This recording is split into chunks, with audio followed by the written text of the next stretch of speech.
So let's apply this balancing nuclear reactions to the hydrogen isotopes we know. Now we have our proton symbol over here. We have our neutron symbol here.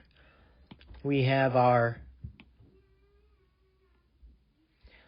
beta, our electron, and our beta particle, which are the same thing. So the way we deal with a reaction is we first will focus on one at a time. So we have an isotope, hydrogen 3, and it has mass, and the mass that's involved is 3. And the charge, or the number of protons for hydrogen, is 1. So we fill in the 1 here. And we have hydrogen 3, which undergoes radioactive decay. It's unstable. And we are told that it turns into helium 3. Well, because of the law of conservation of mass and the law of conservation of charge and energy, we need to account for those three things. So whereas hydrogen had 2 protons and an electron, helium has 2 protons. That's what makes it helium. So what we need is to write a reaction that looks like this. On the top, we can have mass. 3 equals 3 plus what number? Well, that's 0. And on the bottom, we have 1 equals 2 plus minus 1. So that means the species that is also emitted has a mass of 0 and a charge of minus 1. And that is a beta particle.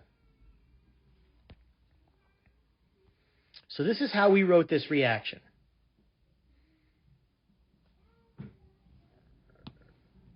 We put in the number of protons. We accounted for the mass so that the mass before equals the mass after. The mass of the system remains constant. So we could think of this as being before the reaction happened, and this is afterward. Well, if the total amount remains constant, the before should equal the after. So 3 before, 3 after. We've got it covered, but when it comes to the charges, we have plus 1, plus 2, we need a minus 1 to balance it on this side. So this, indeed, is the nuclear reaction, decay reaction for hydrogen 3. And if we look in our table, it told us it was a beta minus. Was the mode. Moving on to hydrogen 4. We could do the same thing. We know there is 1, and hydrogen also has 1. So the before and after. So balancing the mass, 4 equals 3 plus 1. And on the bottom, 1 equals 1 plus 0. Well, the particle that has a 1, 0 is a neutron. So we have now balanced that reaction. So if we go back to our table here, we'll see, oh yes, it decays to hydrogen 3 via a neutron. Our next, hydrogen has 1, hydrogen has 1. We're missing 2 on the top. 5 equals 3 plus 2. And on the bottom, 1 equals 1 plus 0. So we know this number is 0. We're looking for 2 overall. But we don't write it that way. The way we write it, the way we can get 2, is to have 1 neutron and the second neutron. Or we could have written it as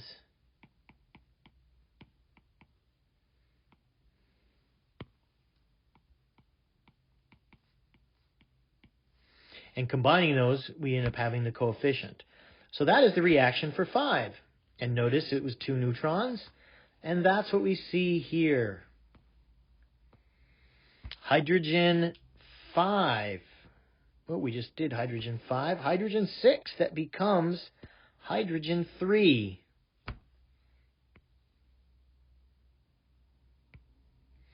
So we have 1 and 1. We have 0, and if we have 1, we'd need a neutron, and a second neutron, and a third neutron. Or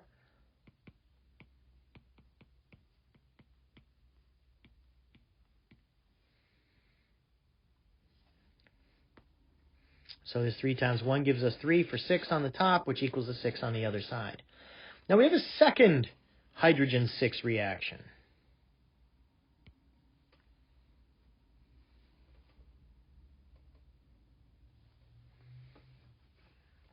We have 1 and 1. And what we can see is we need 0 on the bottom. We need 4 on top.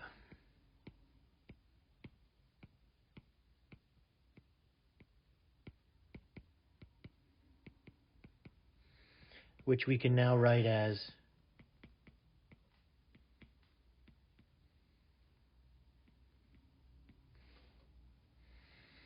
and lastly, number 7, we are told it undergoes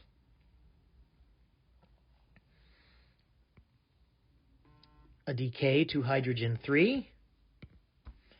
And this looks like this is also missing 4.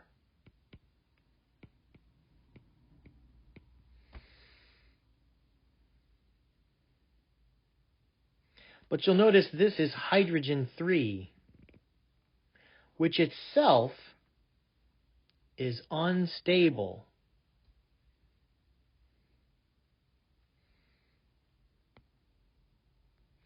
All of these are also unstable.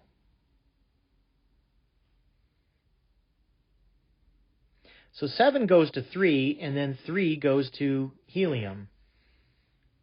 And if you notice, they all end up going to helium except for this one, which ends up with stable deuterium.